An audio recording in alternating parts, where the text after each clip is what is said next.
I'm organizing a 60th reunion, and we have 727, almost 700.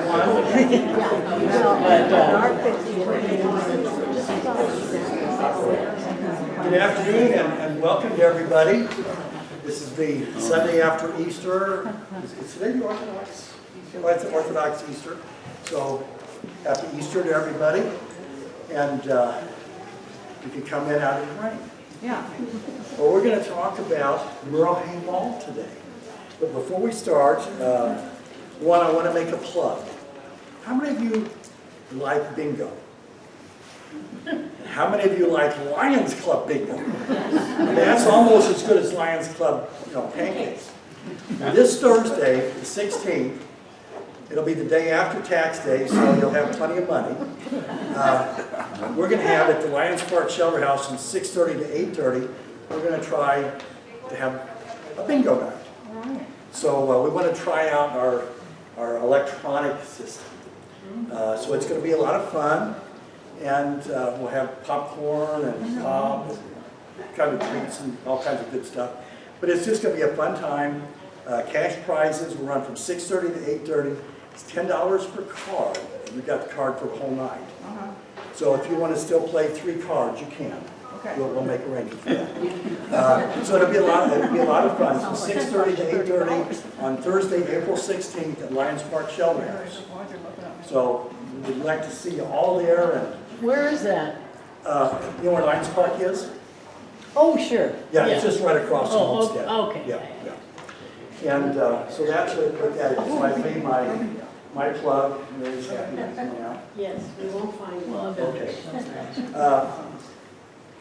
For the Historical Society program series, we're actually starting to come to our close because we only have, after today, we only have 2 more programs, and then we'll be done until next fall.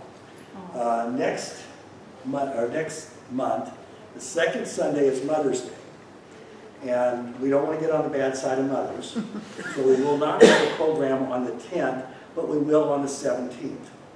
And we're going to do from here, a little tour of old Urbandale. So it'll be a slideshow. You don't have to go out. And it'll be nice weather, but in case it isn't, it'll all be in here. We're not going to try to run around town. I'll show you all kinds of cool stuff from the early days and the early days.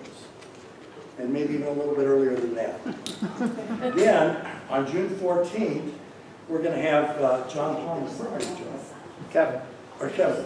He's going to be talking about Let the War Begin. He's going to kind of kick off, if you will, our celebration of the 250th birthday of the United States. And so he'll start that on the 14th of June. Then 2 weeks later, on the 28th of June, we'll have our ice cream social. Now, I understand from what I've looked at the records in the archives, I can be pretty confident that George Washington did not sleep in the Homestead House. But I have it on good information that some of his men and women that were probably out with him at the time, they would be there for the ice cream social. So, but that'll be on June 28th, 2 to 4. So on May 17th, tour of Old Urbandale here. June 14th, here, 2 to 4. Let the War Begin, start with the Revolutionary War. And then on June 28th, ice cream social, and that'll be at the Homestead Urban House over on 70th. I know the 70th, I'm trying to get the other. Airline. 70th and Airline. You can't miss it. Now, today, we're going to talk about Merle Hay Mall. We have with us Liz Holland. And I'm going to say just a little bit, okay? Please do. Liz is the CEO. She's the top boss for Merle Hay Mall now. So if you have questions about what they're doing or what they're going to do, she has inside information. But the special thing with Liz, and she said not to steal the thunder, but I'm going to anyway. She's the granddaughter of the guy that first thing. So we have Liz. Thank you.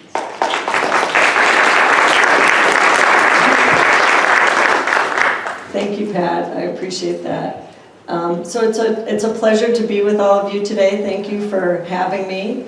I'm a true lover of history, and there are very few groups that I feel like I can safely go way down the historical rabbit hole. So I'm very happy to talk to you today, and I'm really going to start at the beginning and take everybody up through the current plans. And I'm happy to stay for as long as you need for any questions. So let's get started.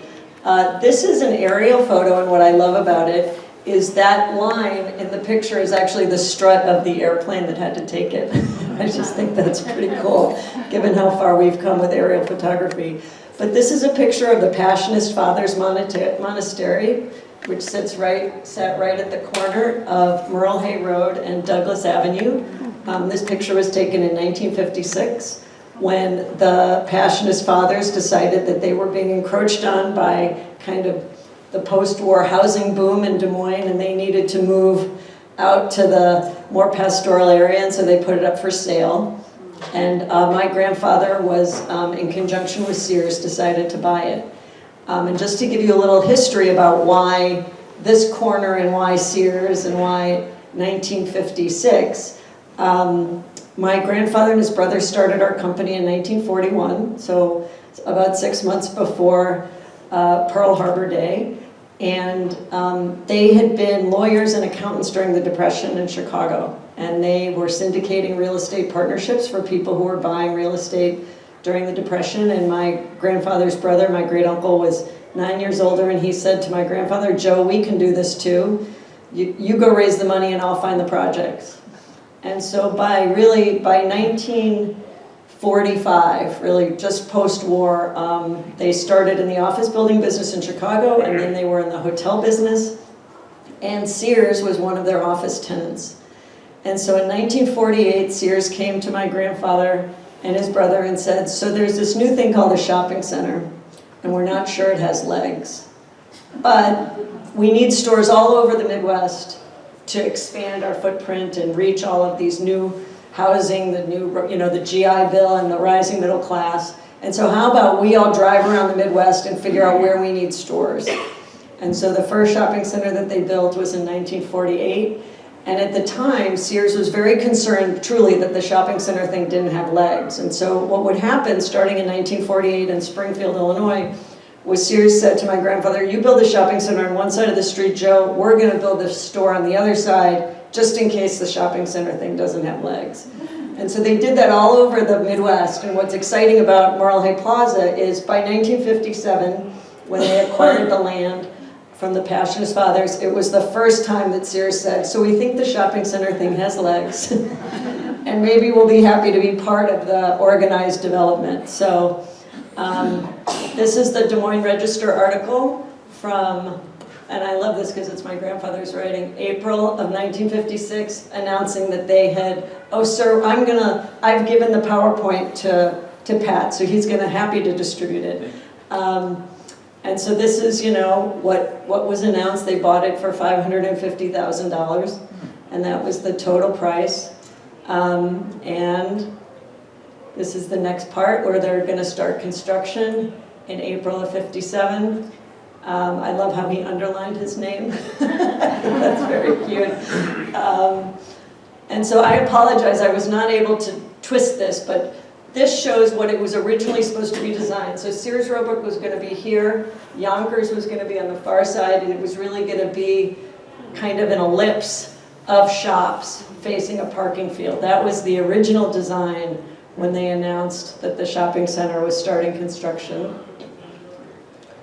And in 1964, this is actually what had been built. So it was much different. It was Yonkers at the south and Sears at the north, and it was 4 separate buildings that all faced a plaza and a courtyard with parking all around it. So this is even before Merle Hay Tower had been built, before the cinema had been built. You can really see how different it was and how those stores faced outside, they faced inside. And so in some respects, what Merle Hay looks like now, where stores face out and face in, was really the original design. So it was very much back to the future for what it looked like. There are a lot of tenants here that we had. Many of them, you know, or they are really Merle Hay Lanes is the only one that is still open from the original tenancy. So it's kind of wild. This is what it looked like in 1965, building the tower and the theater building. So you can see this was the bank building. And this is what the plaza looked like. This was Taylor's in 1967. And you can see just how the plaza was very plain. I mean, that's really why that interior hallway between Target at the south and now the Kohl's development at the north is so wide, much wider than a traditional enclosed mall. And this is what it looked like. And I just love the old photographs because I think they're, you know, in some respects, if this is still what we had to develop today, it would actually be more forward-thinking than what it was at the time. So it's definitely evolved, and we're going to talk more about the evolution of the project since I've been there. So in 1972, well really in 1969, the farm that sat to the west of Merle Hay Plaza finally came up for sale. It was the Stewart family farm. They had tried to buy it originally when they bought the land from the Passionist Fathers, but Mr. Stewart said, nope, you're going to carry me out feet first and then have at it. And so his sons sold it after he passed away. And that was really the land that then became part of Urbandale, right? Because the mall sits partially in Des Moines and partially in Urbandale. Really only about the western 25% sits in Urbandale, and the eastern 75% sits in the city of Des Moines. So it was expanded and enclosed, and really became the first enclosed mall in the state. This is the original play area, which I just think that was hilarious that they actually had that idea too in 1973. And Merle Hay is famous for many things, and this is one of the things it's very famous for. This is Up Down, which was a sculpture that was installed after the mall was enclosed in what they called the fountain court. It later became the bridge court when they took the fountains out. It is famous because it is considered one of the worst pieces of public art ever. This gentleman is anatomically correct, but I did not include that photo. So it's very funny when you see articles written nationally. The most recent one I can recall was in the Wall Street Journal about bad public art. There are two pieces that always get photos.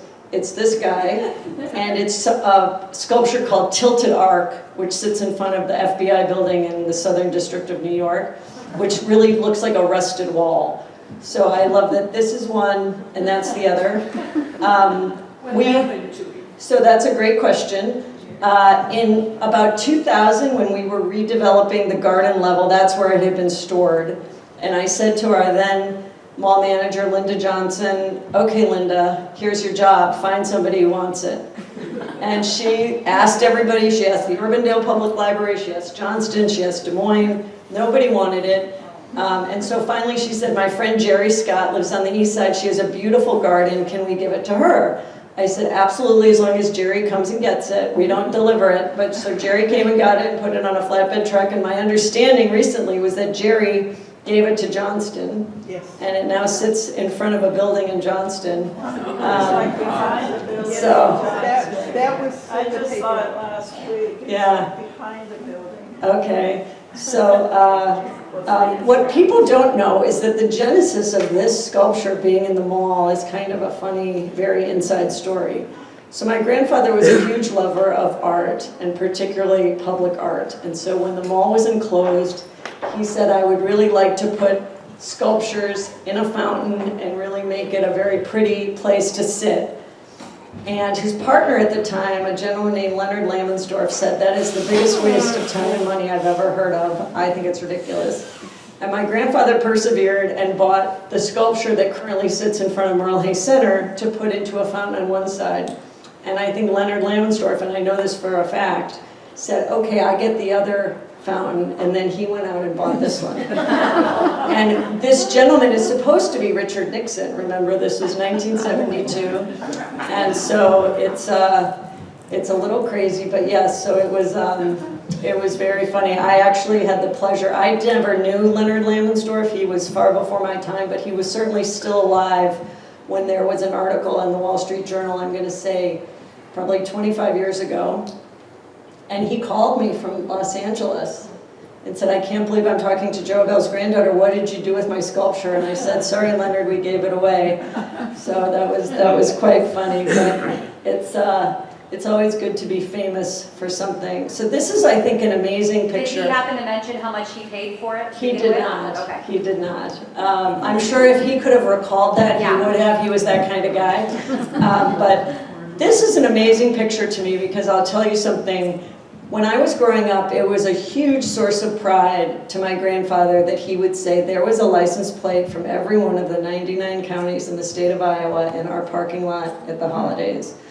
And when you look at this parking field, so you are looking due west, so you are looking right into, this is Douglas, this is Merle Hay, you're looking right across the main entrance, Yonkers to the left, you can't quite see Sears to the right.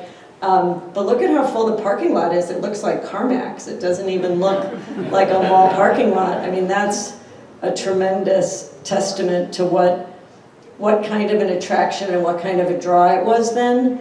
And I think that is very much top of mind for our organization when we think about what can Merle Hay evolve into in a different time and a different environment, certainly, than what existed in the 70s.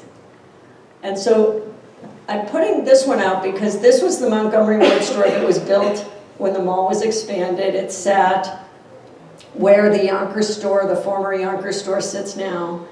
And when my grandfather called me up in September of 1997 and said, Elizabeth, I'm 87 and I'm ready to only come into work 3 days a week, and you need to move back to Chicago and take over my business.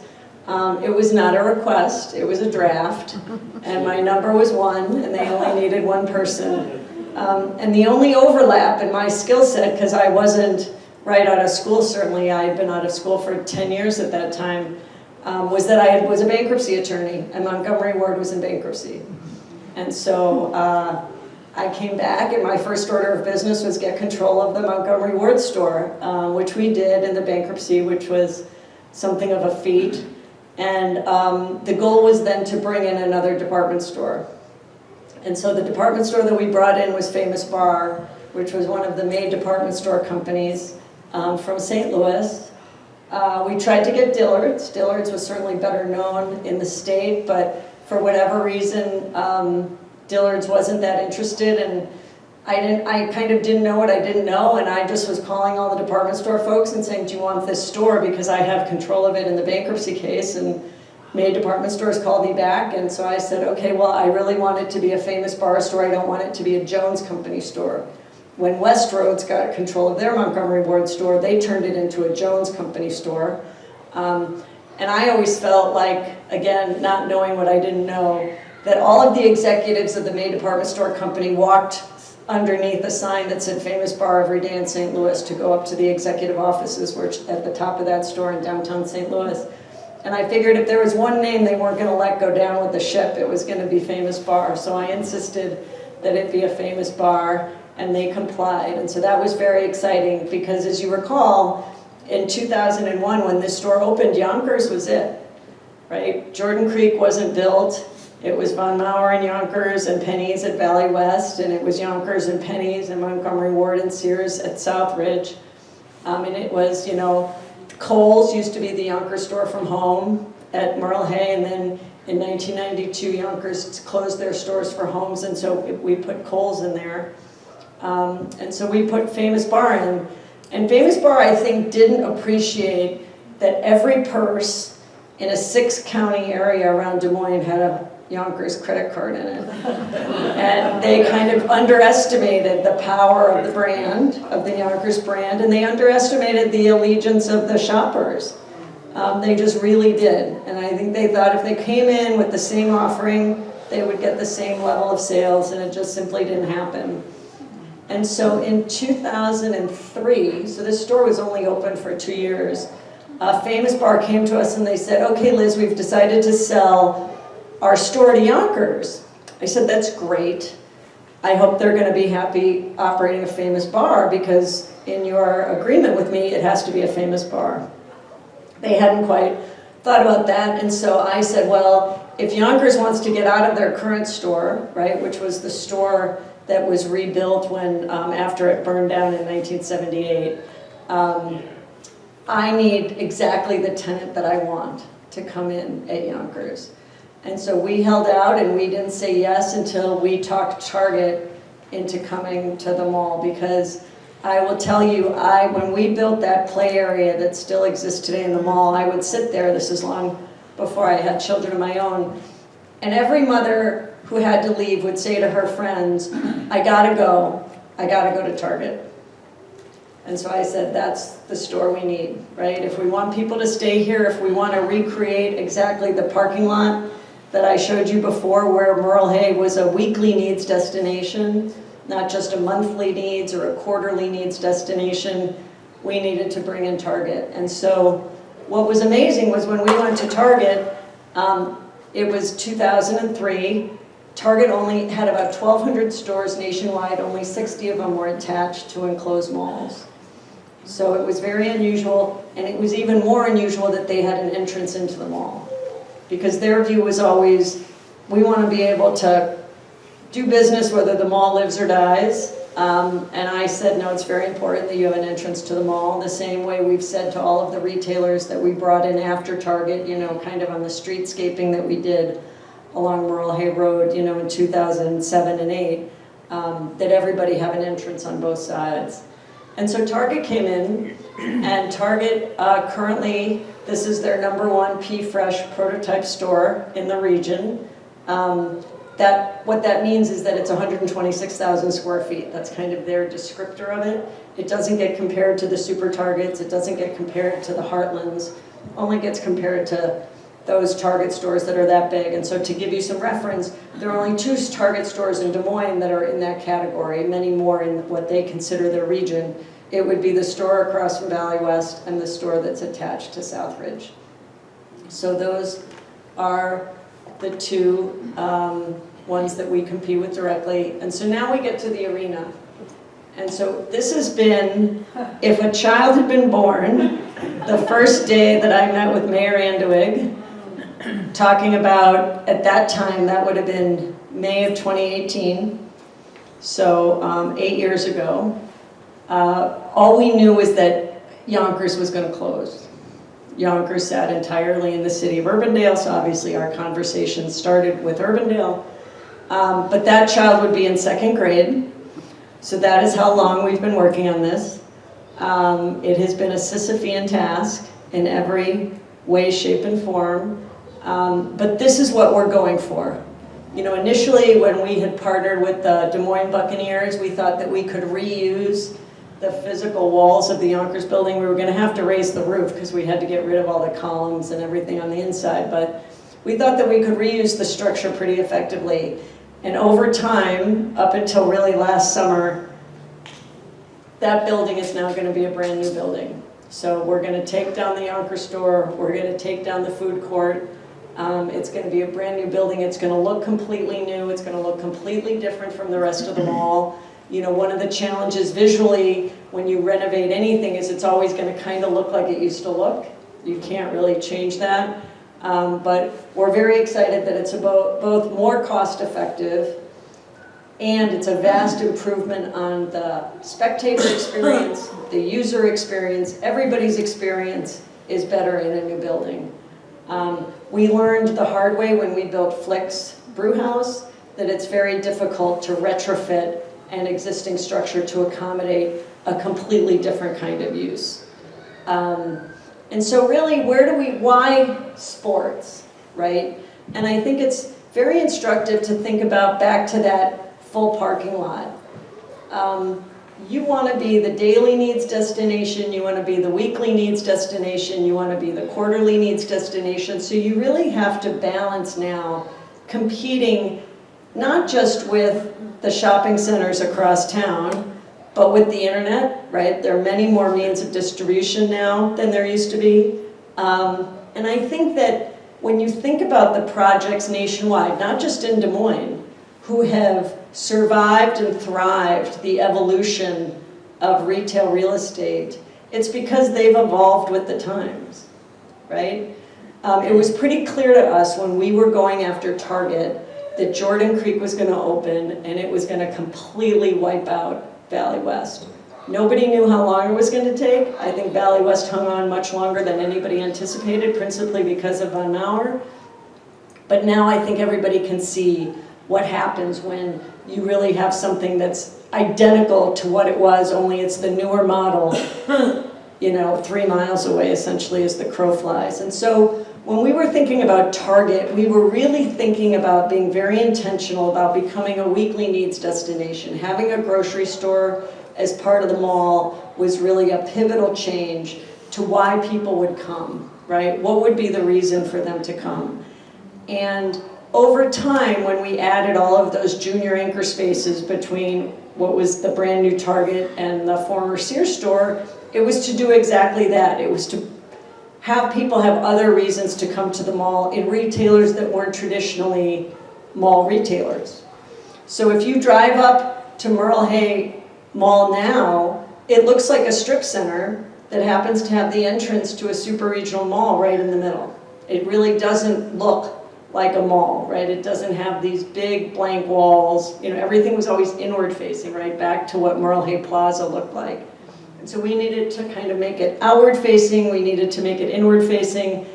And so when we thought, when we were talking to Mayor Andewig thinking that the only store we were getting back that year was going to be Yonkers in August of 2018, we didn't realize that in July of 2018, Sears announced that it was going to file for bankruptcy and it was going to close Merle Hay in October of 2018. So imagine this. Within 45 days of each other, you had 2 of the original anchor stores to Merle Hay Plaza, right back to that U-shaped ellipse of a shopping center, were going to close within 45 days of each other. 2 stores that had operated without cessation for over 59 years. When Yonkers moved from where it was to the famous bar store, they literally moved everything on a Saturday night through the mall on hanging racks and on push carts. I mean, it was kind of hilarious. But they closed Saturday in one location and they opened Sunday morning at noon in another. So when I say without cessation, I really mean without cessation. And so when we thought, because I truly believed as a business person, not just as a human being, that you can't let any crisis go to waste, I thought, wow, I'm going to have 2 dark anchors. So now if I was going to rethink the whole thing, how do I position this business to be resilient to the changes that are coming over the next 10, 20, 30 years, right? Because my goal is to hand the keys. I think about the 4th generation a lot. 3 of them are my children, but maybe to the 5th generation, just like my grandfather went from the 1st to the 3rd, I might stick around long enough. But no, there are a lot of talented kids in the 4th generation, despite their best efforts. But we were thinking, what will bring people here that's not e-commerce, it's not Amazon, it's the same thing we did with Flix, right? My biggest fear when people would say, come on, Liz, you got to build a 20-screen movie theater where Kohl's is, I thought, oh, geez, the last place I want to be is where the minivan pulls up on a Saturday at 6 o'clock and the door opens and 6 16-year-olds pile out and the mom says, have dinner in the food court and see a movie and I'll be back at 9:30 to get you, because I didn't want to be the babysitter. And so really what appealed to me about Flix, when we went down and met with them in Austin, because our Flix Brewhouse was their 2nd location in the country, I think they're now up to 20 or 15, was that because they serve alcohol in the cinema, you can't be an unaccompanied minor at the movies. It's like going to a bar. And so you can go with your parents or your babysitter or your big brother if they're old enough, but you can't be the 6 16-year-olds. And so that was so appealing to me, because I know if I'm going to buy a ticket to a movie, the last thing I want to do is be admonishing somebody else's kids to behave, right? I have enough challenge with my own kids. But So it was very appealing. Flicks was a very unique offering, right? It was an eat-at-your-seat movie with, you know, first-run movies and high-quality food and a comfortable setting. And so that was really what appealed to us. And so we kind of went with Target, we went to weekly needs, right? We brought in a grocery store. With Flicks, 9 years later in 2014, we went to kind of the regional draw again, right? Because if you're going to Iowa State and you want to go to an eat-at-your-seat movie theater in 2014, there was only one place in the state you could go. There are more opportunities to do that now. I don't believe that any of them are as high quality as Flicks because we have a brewery, we make our own beer on site, and that's pretty unique. And so when I think back 8 years ago to that first conversation with Mayor Andewig, it was, we have to lean into something that people can't do at home. And we have to lean into something that people will want to come out to see no matter what. And we weren't yet partnered really with the Bucks, and we weren't yet an understanding of kind of the juggernaut of youth sports, right? I think the pandemic kind of taught us all how critically important not just those 8 years, those ages are for kids, but the experiences they have at those ages are so important. You know, nobody goes on to play Division I sports, but the experience of being in sports is such a formative one when you're a kid that I just felt like once we leaned into youth sports, whether the Bucks were with us or not, we were leaning into youth sports. And so what's been very satisfying to me is, you know, we made our application in 2021 and then in 2022 to get an award from the state to use the increase in sales taxes to fund the construction of the arena. It's a very complicated program, as you might imagine. It's particularly complicated for a project like Merle Hay because most of these IRA projects start with the DICO site. It starts with nothing, right? And then as you build it up, you get that increment. Merle Hay, even in its crippled state, crippled, 2 anchors down, right? Still generates $71 million a year in retail sales from over 100 tenants.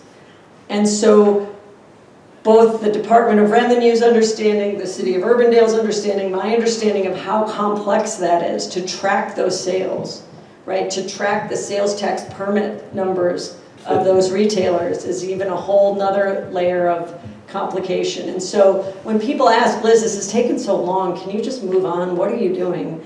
I say it's really complicated, but in my experience, this kind of award, right, where the state, nobody's writing us a check. We are generating that increment over time to defease the bonds that the municipalities will issue to underwrite a portion of the construction of the arena. That's how the funding works. It's taken a long time, a lot longer than we had hoped. We didn't want to be crippled any longer than we needed to be. You know, it's not easy. But even when the Bucks elected not to move forward in 2024, we still leaned into it. We still leaned into it hard. And Debbie Durham was really honest. She's very smart. She said, Liz, I'm not sure you're going to get there because I got to tell you, we love when two local businesses partner up and, you know, the whole is greater than the sum of the parts. And so I had my marching orders in June of 2024 when she called me in to say, I'm not sure you're going to get there. And we went out, we're now going to be the home of Drake hockey. We're now going to be the home of the Iowa Demon Hawks, MASL, soccer teams, men's and women's. The men's is now the national champions as of the end of this season. And so this is what it's going to look like. So where Kohl's had been, we have Dink's Pickleball. I hope I have a fellow Dinker here. Yes. So when Dinks came to us, I asked them, what does success look like to you guys? They're 3 very smart local business people. And they said, well, Liz, we think if we have, I don't know, maybe 1,000 to 1,500 members at the end of 3 months, that'll be success. They had well north of that. And in the first year of operation, that facility drew 58,000 people to play pickleball. Of those users, 18,000 were unique users. Because, you know, now with cell phone data, we can track everybody, where they sleep, where they aren't. And so that's Dinks. Dinks is doing great. We're very hopeful that as the arena project develops, we can upgrade the Dinks experience. And there is space on the northern part of Dinks where they can add more courts and add more amenities and make it a kind of different experience. And so then, as you move south from Dinks, you see the 8 volleyball courts. So those courts are going to sit in what is currently the food court, and they're going to sit in what was the men's store of Yonkers. So the Yonkers store is partially 2 levels. The upper level is 100,000 square feet, the lower level is 65,000 square feet. So that upper part of it is only 1 level, and it's at the same grade as the food court. So that's going to be a full-time national volleyball league and practice facility. It is a big business. Unfortunately, we have a lease with them, but they've asked us not to disclose their name just yet. But to give you some appreciation for how many people will show up to play volleyball, their league runs between December 1st and May 31st of every year. So really only the month of December is really the busy time at Merle Hay. If they can host 35 team tournaments, that's 2,000 people a day on the weekends between December 1st and May 31st. So it will be a huge draw. And in my experience, having had 3 daughters, one of whom plays volleyball, and when your kid is sweaty and you only have an hour between matches, and where are you going to go and feed them and have them stop complaining about how hungry they are, the idea of not having to get back in the car and drive someplace to find that spot is huge, I think, just as a mom. It's going to be huge. It goes back to me sitting in the play area, listening to mom say, I gotta go to Target, right? And me understanding I'm going to Target. Yes? What's going to happen between when they have volleyball and during the other parts of the season? How are they going to generate income? So they still have practices and they still have teams. They have certainly summer clinics for lots of kids, but they just don't, it's not their league season, right? They put all these teams together at different age groups, you know, from little kids up through adults.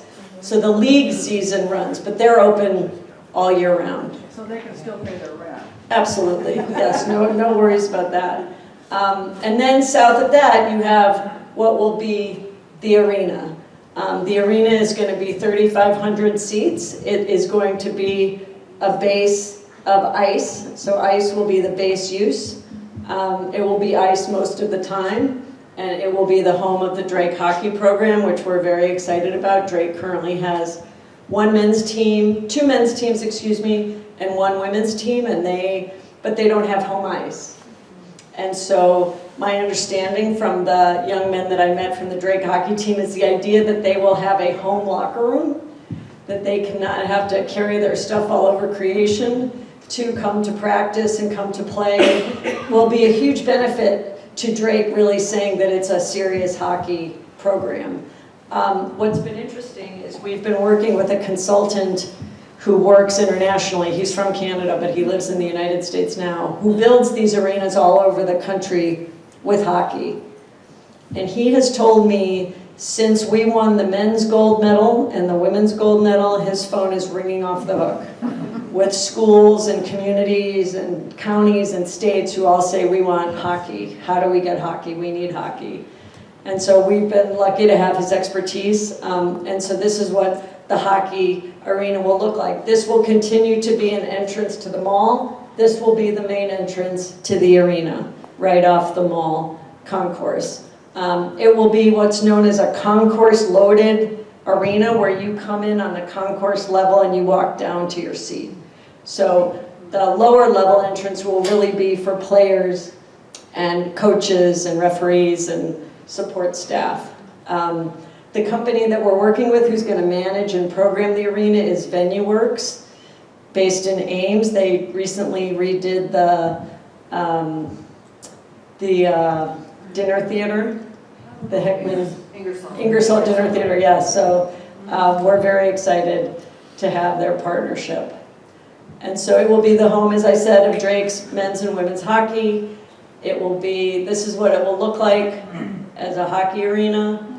And And that's roughly about how many seats it will have, though it will have club seats at the far end for spectators and for coaches.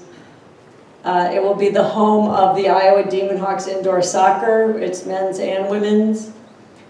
This is what it will look like when it is an indoor soccer. And so who else have we partnered with, right? To your point about will they be open year-round and how do they pay the rent? It will be the home of the Central Iowa Figure Skaters. We have spoken to the Des Moines Youth Hockey Program, who are very excited to have another place that their teams can play at. We can host regional volleyball tournaments, certainly with the 8-court permanent facility right next door. It will be a tremendous place to host volleyball, and certainly, obviously, the state tournaments would be. It can also be basketball, but it could probably only be one basketball court. So it could be, 5 wrestling mats or 3 regulation volleyball courts. It can also be a concert. Yes. Okay, I live south of there, across from Douglas. And what are you gonna do with the ice?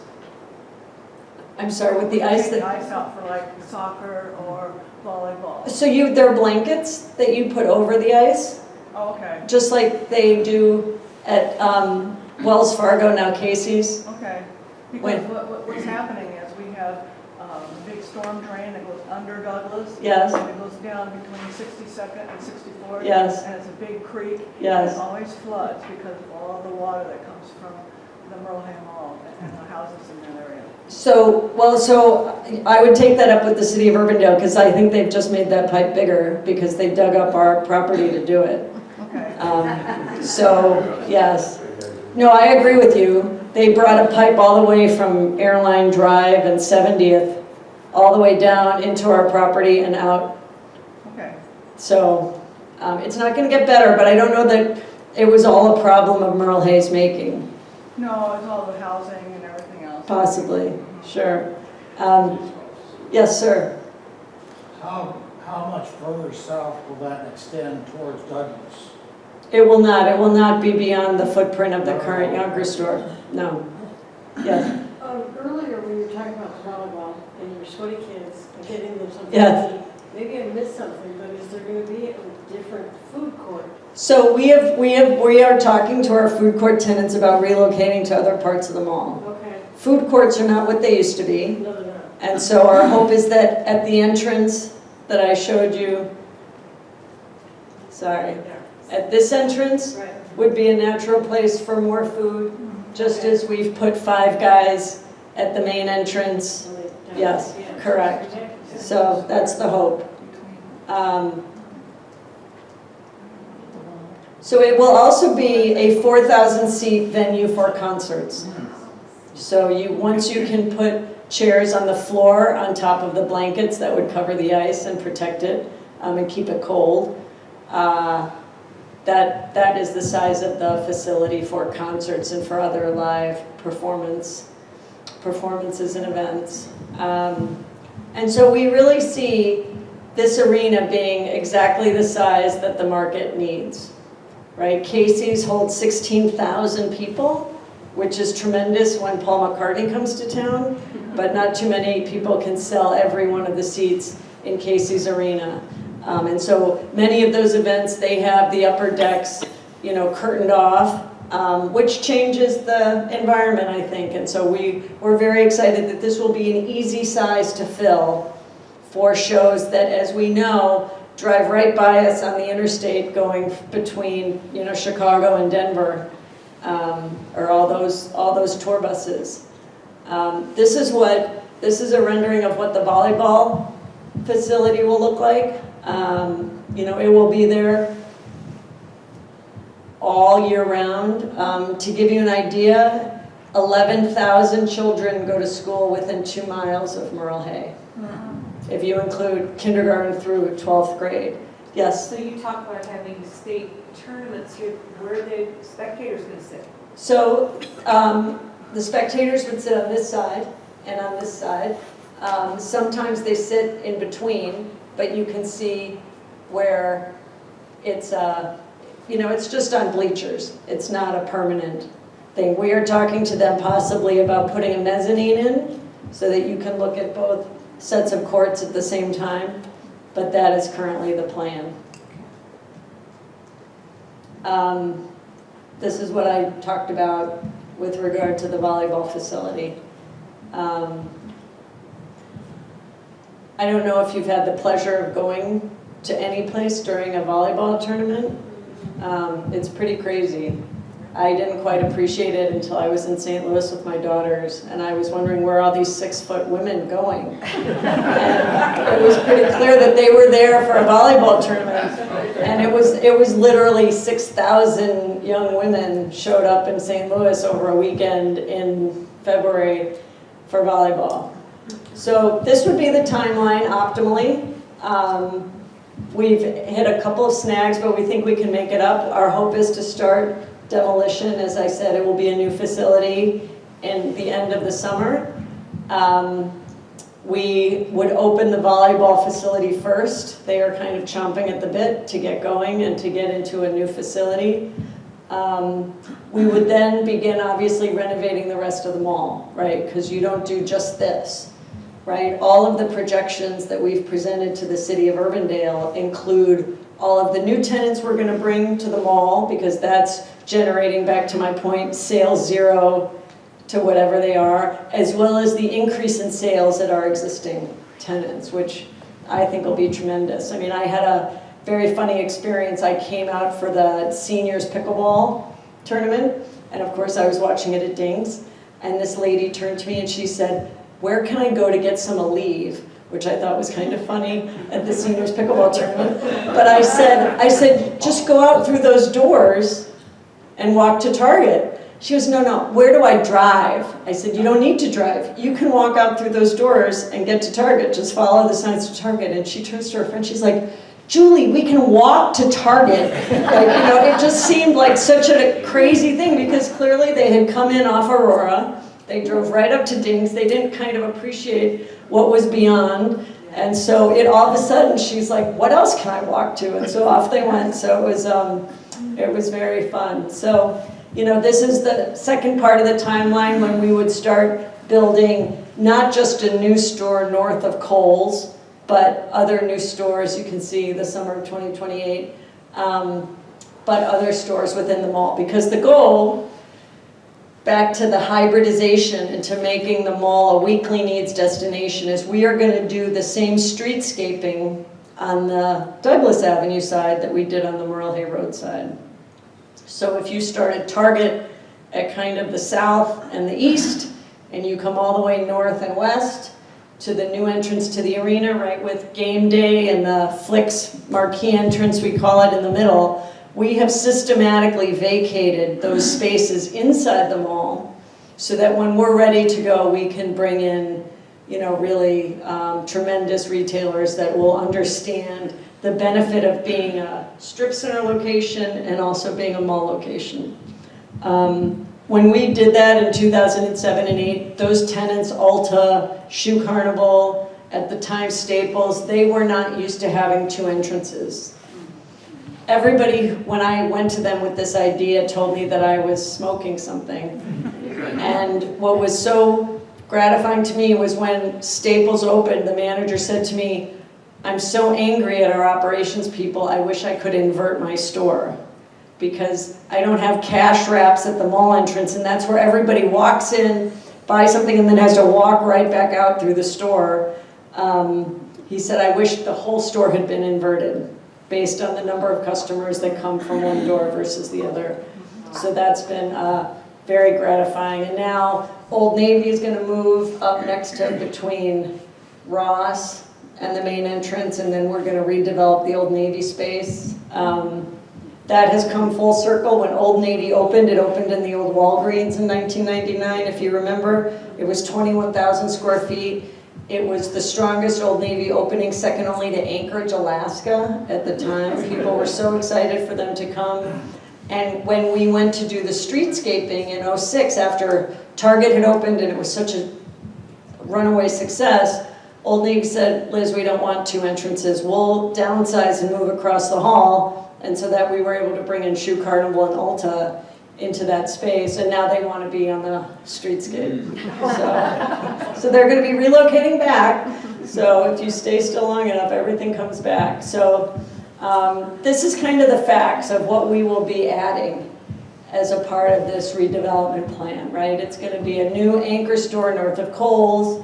It's going to be about 147,000 square feet of new inline retail stores and restaurants. So that would be not including the stores we have. When we're done, the mall will be about 965,000 square feet of retail space. So it's a huge number when you think about what are your assumptions of the sales generated by that real estate over 20 years, right? Because that's the bet that IEDA made on us, right? They said, okay, Liz, you fill it up with shopping stores and we'll invest in the redevelopment and we'll see if you can generate the sales increment up to $26.5 million. And I think there's no question that we can. And so my goal would be to take Merle Hay Tower and develop apartments in it. I am very partial to senior affordable housing because I think who doesn't want to visit grandma at the mall? And the idea that, grandma could walk inside to a hairdresser and a nail salon in the movies and the grocery store in the winter would be tremendous. We have to get over a couple of things. The stairs inside are no longer code compliant egresses, so we would have to take down the old theater and get an exterior stair that's not a scissor stair, they call it. Elevator. Well, we have 2 elevators. We have elevators. That's not the problem. It's the fire escape stairs. And because it's such a landlocked building, but I'm not giving up. So I truly am not giving up. And then, as I said, the Douglas Avenue storefronts, which will have interior and exterior stores. Hopefully, some of our food court tenants want to be part of that, and they would stay. And so these are the numbers. So we have just the facts, and now we have just the numbers. So we think a very conservative estimate of the increase in mall sales is $200 a square foot at a 3-year stabilization. To give you an idea of what that means in mall speak, Jordan Creek, excluding Apple, because in the mall world you don't include Apple because they do so much sales, it skews every other number, does about $750 a square foot. So my view at estimating $200 a square foot for new and existing, right, because we just did a blend, we thought was very conservative. Since you always want to meet somebody's expectations, we don't need to swing for the fences. But we do believe that the total economic impact, including a hotel that we would add north of Dinks and all of the other surrounding development would really be a tremendous boon to that area of Des Moines, to that area of Urbandale. And we're just, very excited about moving forward. So I'm happy to answer any questions on exactly. I told Pat I would talk for an hour and answer questions for as long as you want to ask them. So thank you for your time.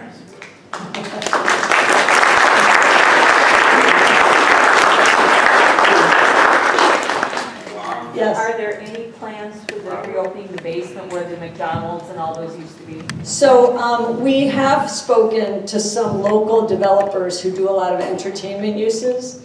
The basement, as you know, at Halloween, everyone thinks it's haunted. So there's that to contend with, though we think it could be charming.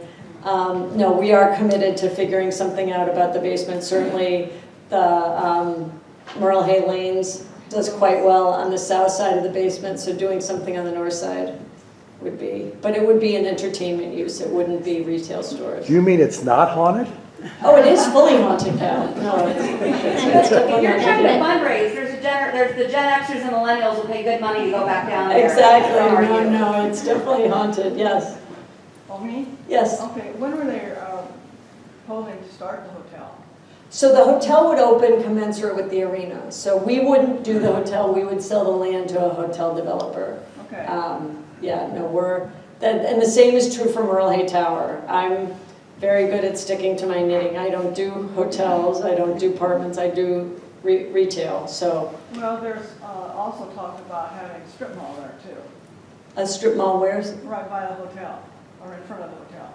That's what I heard. I don't know if it's true. Yeah, no. The hotel is probably going to be in the parking lot north of Dink's. That was where it was originally proposed. And so I think that would continue to be the case. Okay. So, yes, this, I've been a really good friend of Brian Etching since Iowa Orchard was dirt. His sister Kyla and her brother, or her husband David, they're Kyla and David Rogers. They run a huge volleyball operation in Iowa City. So maybe you should talk to Brian and say, this is a way you can get your sister to come to Des Moines and stay. okay, Because she comes and she works for the shop. I work in the shop all Right, fall right. for 12 weeks. And she's there, but then she's like, gotta go! And Right. then she's like, back. And then, you know. Yeah. So if he could get okay, his sister here for Okay. volleyball, that would be awesome All right. for me, anyway. okay. Yes, I'm wondering, the current food court has the tables and chairs there. yes. Do you have plans to distribute those around the mall while construction is going on? You know, I think it'll depend on where we can put them safely. We have to be careful because we have to be 10 feet away from any fixed object. Yeah. So we would just have to be, we had that challenge in the main east entrance on putting tables and chairs so that parents could sit and watch their kids but not be in the play area Yeah. because we can't obstruct the fire exit. So we would definitely look at putting them around the center. Yeah, We just or have to else- put them in special spots. Over by Kohl's, that hallway down there in the north end Yep, is kind of an empty space. it is kind of an I empty know space. A lot of people use those and come and play games, and it's just really, Oh, nice. every day there's different groups that come and play there. Oh, cool. So, Yeah, we've been trying to work with the bridge, the Yeah. contract bridge group who needed a spot to have people play. Travel. And also, Yes, do you know the history on how they decided to name the mall after Merle Hay? sure. So as opposed to Jordan Creek Parkway and Valley West Drive, Yeah. Merle Hay Plaza was named Merle Hay Plaza because the road between Des Moines and Camp Dodge was Merle Hay Road. Okay. Merle Hay was an Iowa young man who died on the first night of World War I. Yeah. And so they named the road after him. And so it was logical that when my grandfather bought that piece of land that it was going to be Merle Hay Plaza so that everybody would know where it was. And I'll tell you a funny story. Because I was at the federal government before I came back to work for my grandfather, when I got involved in the shopping center business, I naturally gravitated towards the lobbying part of the shopping center industry. And so I saw probably 1999, so very soon after I started, that Senator Grassley was going to speak to our group. So I said to the lady organizing it, I said, I need a new name tag. It can't say Liz Holland of Bell Associates, it has to say Liz Holland Merle Hay Mall. So she got me a new name tag and I walked right up to Senator Grassley. He didn't look at my face. He didn't look at my name. He looked at where I was from and he shook my hand and he said, I have spent half my life in Bishop's Cafeteria drinking coffee, waiting for my wife to finish shopping. And I said, well, Senator, we just opened Old Navy. We would love to have you back anytime. And so I think that was so much back to why it was named Merle Hay Plaza. It was using the legacy of the road to reinforce the location of the center as opposed to saying, we're going to put something here and name it some cockamamie name and then we're going to name the road after that. Yeah. So I thought that was always very genuine. And there's a plaque that they used to have by Sears. It's still there. Oh, it's still there? Yes. Okay. We still have it, yep.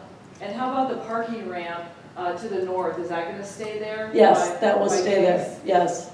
Yes, the goal, because there are 330 cars that can park in the deck.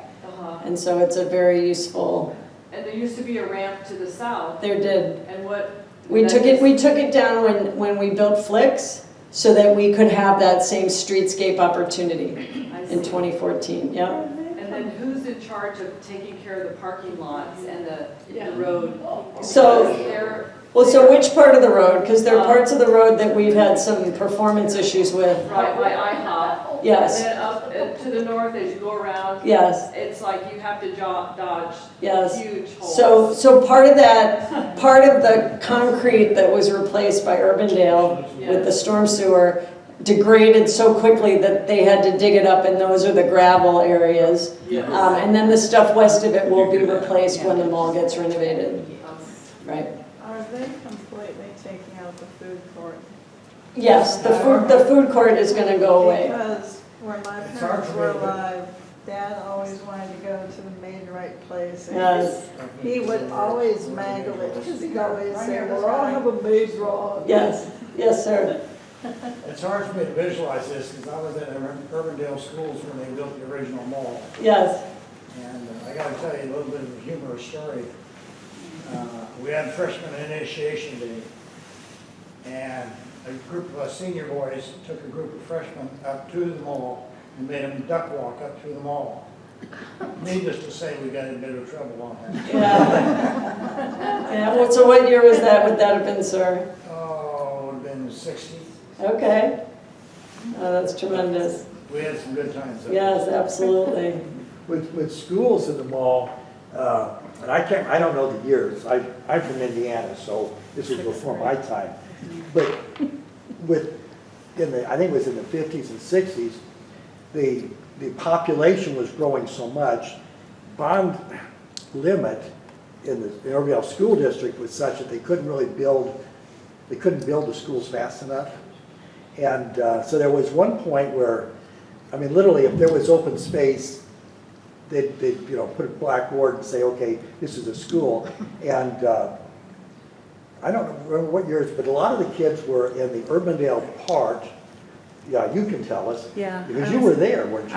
I was in 6th grade, and we went in the Sears training room. Mhm. We loved that. Oh, yeah. They treated us so Upstairs? nicely. Yeah, Yeah. yeah, it was great.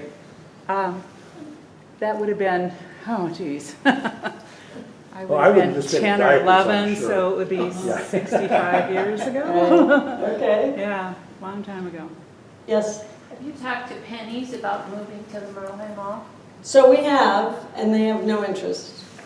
I would tell you the first conversation I had with JCPenney's about moving to the mall was in 2000, so a long time ago, long before the current challenge. But no, given where they are, and that store does quite well, but they really don't need to invest in a new one. They're not interested. Yeah, They used to be there once. they were never there. Yeah, always at Valley West. Yep, they did have been down in Waukee. Yes. Yeah, and Southridge. They were at Southridge as well. Oh, that's right. Do we have any other questions? Well, I'm going to throw in one last thing, and that is that when I saw that you were talking about a streetscape on Douglas, Yes. the thing that hit me was the city is looking at revitalizing and what have you on the 70th and Douglas in that area, Yes. and it will go a ways east. Yes. And, if you're there at I'm going to say the east end of Urbandale, so to speak, and it all will be within walking distance. Yes. So Douglas could see some real big changes here. No, it would be tremendous. And certainly the consultant's report that looked at the master plan for Urbandale noted that the redevelopment of the mall would be a key anchor on the east side to get that done without question. Because the plan is really to put a lot of apartments. So certainly it's not to put another big commercial development. Yes. With all the athletic activities going on, what, are they going to have more police involvement in protecting the mall Well, certainly. in anticipation of any issues? Well, we'll have certainly beefier security. I don't know that we necessarily need more police presence. We do have off-duty police officers that work at the mall as security guards, off-duty but in their uniform. That's the advantage for us when we hire the off-duty officers from Des Moines and Urbandale. We've been around long enough that I'll tell you that the brilliant stroke that my grandfather did in the early 80s when the mall was first enclosed and it was kind of a new thing, was he hired off-duty parole officers to serve as security guards. And nothing clears out the guys who are supposed to be looking for jobs from loitering in the mall than knowing that they're your parole officers walking around. So it was really smart.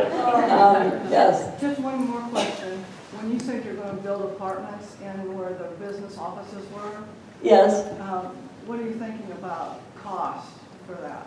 So it would not be my project. I'm sorry if that wasn't clear. Yes, I would sell the building or the site to somebody who does that. I'm actually having breakfast tomorrow with a woman who applies, similar to what we did with the Lillis Lofts, right? We did not develop the Lillis Lofts. We sold that land to a developer who worked with Anowin, who is the local contractor, to build what is really workforce housing. Because there's a lot of seniors here. Yes, no, and my goal would be that it would be senior affordable housing, Okay, good. Thank for you. exactly that reason. Yeah, thank you. That's the goal. Well, thank you so much. Thank you. Now, before you run off, we had April showers today, and remember that April showers